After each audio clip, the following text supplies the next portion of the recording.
Working is a major part of my rehabilitation into the community. I think there should be a system whereby the job centres have local knowledge of employers, local knowledge of employment agencies, whereby they can say, right, we know this particular employer and you have the qualifications that will meet his requirements, and he is willing to look at former offenders. But that does not exist, and I find that frustrating.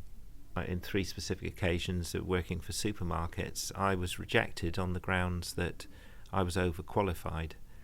And I can understand their point of view, because I followed up and they said, well, it takes us 6 months to recruit somebody and train them, and it costs a lot of money, and we don't think you'll stay. And they're probably right. I find it frustrating that probation have no means to help me back into work. I asked my probation officer on one occasion, what do you know of my behaviour whilst I was in prison?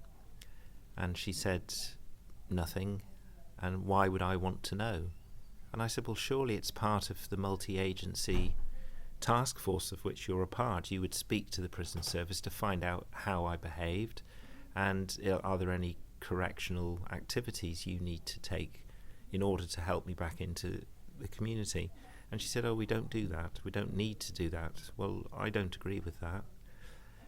On the job front, I think it's very disappointing that local probation officers don't have local connections with employers and with recruitment agencies.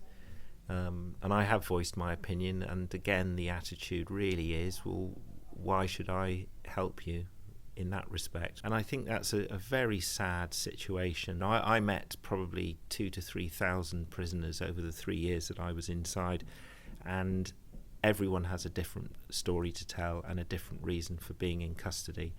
And I think employers should seek to inquire a lot more, and they will get one of 2 reactions from prisoners. They don't want to talk about it, or they're very happy to talk about it. And when an employer gets an understanding of what happened to an individual, they can then put that to one side and look at the skills that individual has to offer that particular business.